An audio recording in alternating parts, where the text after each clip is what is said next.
What do dreams mean? That they mean something is really highly likely, because it's the mind, when left free, not to be in check by the various impositions that you get while you're awake. So I dreamt last night that I couldn't take the path by the beach because some of it was underwater. So I knew I had to go on the roadway inland to get back to my city. I wasn't sure of the way, and therefore I was with people inquiring the way. And they were very helpful, but would you believe it? I couldn't remember the name of the city that I want to go to. I say city, but it was more like town, and we're only talking about, say, a distance that's too far to walk, say 20 miles. And, all right, 30k, so. And of great frustration to me in the dream that I can't remember the name. And in my mind I was thinking of something like, well, am I talking about here in New Zealand, or I don't think I was thinking of New Zealand at the time. I was wondering if it was really Essex, or whether it was in England, or whether it's the southern coast of Australia, and I was looking for a city along there. Where is my city that I'm trying to get to? So I was sort of stuck with the people who were being helpful and the sort of building come institution in which I was inquiring. Might have been a school even. And I finished the dream in something like, I don't know, sort of leaving the place but none the wiser as to the name of the city I was going to, except that it was the one that I had very much in mind. How to get there. I sort of knew the general direction, but what does it mean? Now, I take it that it means what it means to the dreamer. So we can, something like Old Moore's Almanac gives you all sorts of ideas as to what the dream may signify. And these may be common symbols, a bit like Jung's subconscious, ideas of the common cultural conscious psyche that's available to us all. It may be valid in that way, but I wonder if you don't get much closer to it by simply saying to the person, well, yes, tell me about it again. What do you think it means? What might it mean to you? Whether it makes sense or not, And I would reply then, if asked, I would say, well, I think it's like, it reminds me of, anyway, when I'm thinking, if I have a thought but I don't have an appropriate word to the thought, like the word cone, the Zen cone, I can't use it because I haven't got it. But I'm thinking of that entity and I can't label it. And if I can't label it, I can't communicate it to other people. I can say, the sort of the Zen Buddhist mysterious thing to meditate on, because I don't have the word cone. So I checked it on, and it took some time to find it on Google, because I didn't have the right word, of course. I'm looking for the right word. So I'm saying Zen teaching and it comes up with something bizarre like so-and-so's body lotion or something cuckoo, you know. I mean, and I think I'll have another shot and I'll put it in, not speak it in, I'll type in what I think might lead. And in the end it came up with, as in the example of one hand clapping, I thought, now we're there. Cone, K-O-A-N. So I sought out the pronunciation, cone. I thought that doesn't sound very, I thought it'd be a bit more sophisticated than that. Cone. Right, okay. Right. So now I can use it, you see.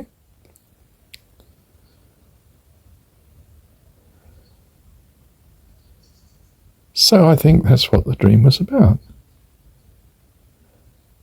Not some fear of losing my mind or memory, you know, Alzheimer's disease or something.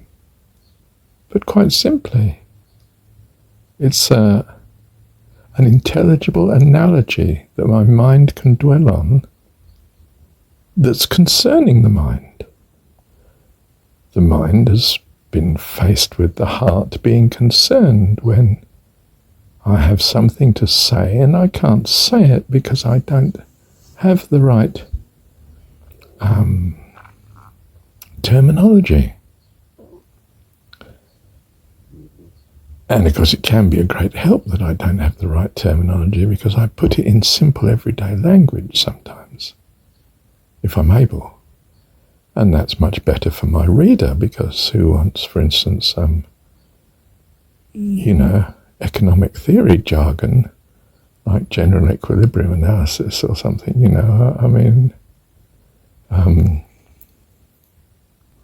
or Gestalt argument. I mean, hey, what's that about? Pardon? You know, it's not going to communicate. But on the other hand, it's very good to have the appropriate term and jargon because that's likely to be quite specific and useful in its context. And then, sure, if I'm going to teach it to someone who's not too experienced in that field, then it's best to now translate that into something very simple and straightforward. And if you can't do that, then you probably haven't mastered the concept yourself. If it's still a total mystery to the person you're talking to, the chances are you don't know what you're talking about. That's why you should, if you're on top of it, be able to translate it simply into everyday concepts and communicative notions and ideas. But to get back to my point, I think dreams do have meanings for the dreamer, and that the dreamer is probably best suited to saying what symbolically the dream might be hinting at, and his dream consultant, you know, in this case Marshall, I don't think I've ever done that, only for myself.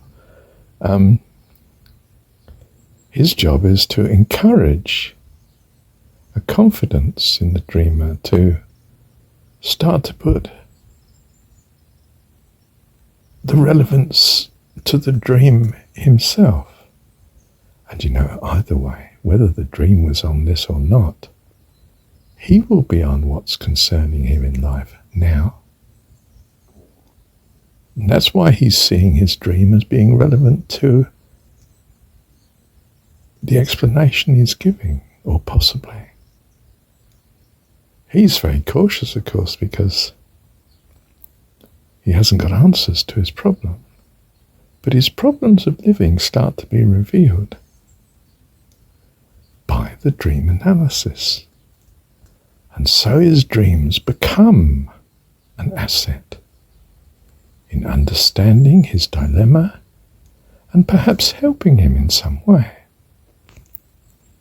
If, for instance, I realize that the real import of my dream is not about some fear of losing memory, which I didn't think I had, you know, but rather the problem of not having the appropriate word to communicate when you have an idea and you want to communicate it here and now on the spot, and you can't remember the right word, or at least the word you've got in mind you're not sure how to pronounce, or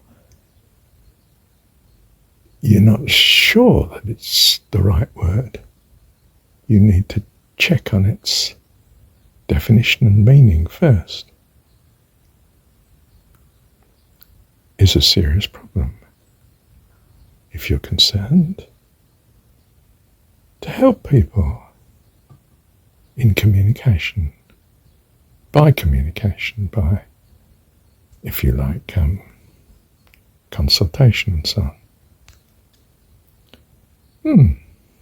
So, yes, I think dreams probably do mean something, and possibly, what I might dream means this to me, whereas if you dream the same thing, it might mean something not quite the same. And it's best to check out, what do you think it might mean? Because you're actually more likely to stumble on it than anyone else.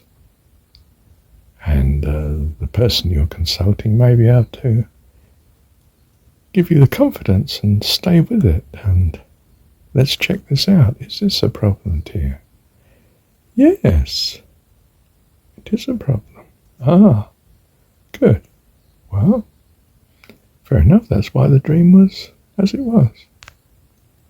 Okay, let's go to the other extreme. Then if you start dreaming of something that's really terrible and upsetting, and let's suppose I'm a teller of dreams. I'm Joseph, in the Bible. And you come to me and, you have this dream that's worrying you. And it's a bad dream. It's, oh gosh, yes, it's frightening, isn't it? And it's recurring. Right, okay.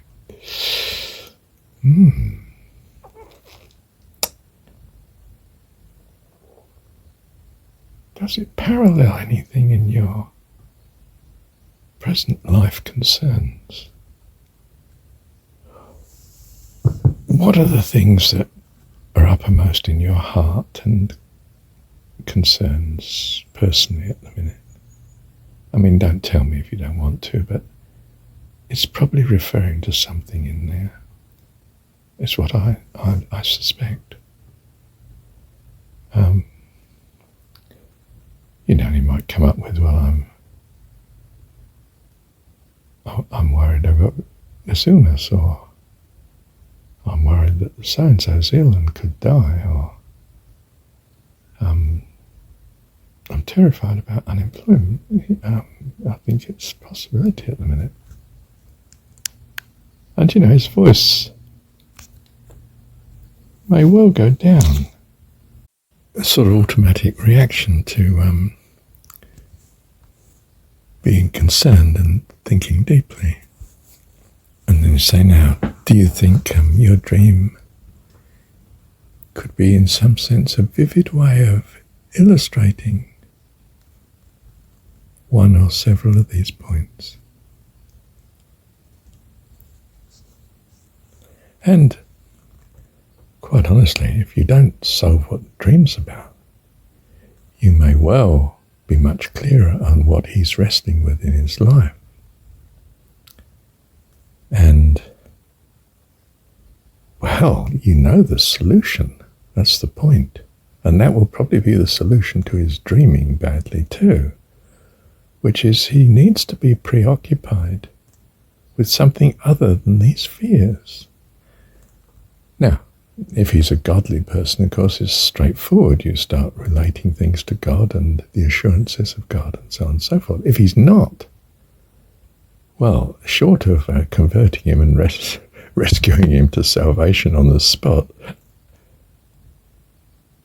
you're going to just be doing first aid. And I think that's my belief, because I feel he's going to have to stumble from one crisis to another in living until he realizes that his true happiness is in trusting God. Now, if he's not at that point, that he doesn't not that sort of person who's going to consider trusting God. This is, well, it could be the time to preach the gospel, you know. I mean, to put it in a crass sort of way, but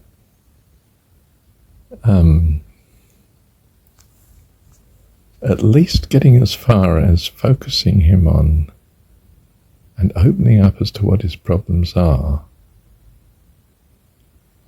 will bring him to an analysis of what he thinks is his solution to his problems. And he'll try that as the next experience of his life. And we trust that going through doing this enough times brings him to the kingdom of heaven. With or without your advice as regards salvation. And,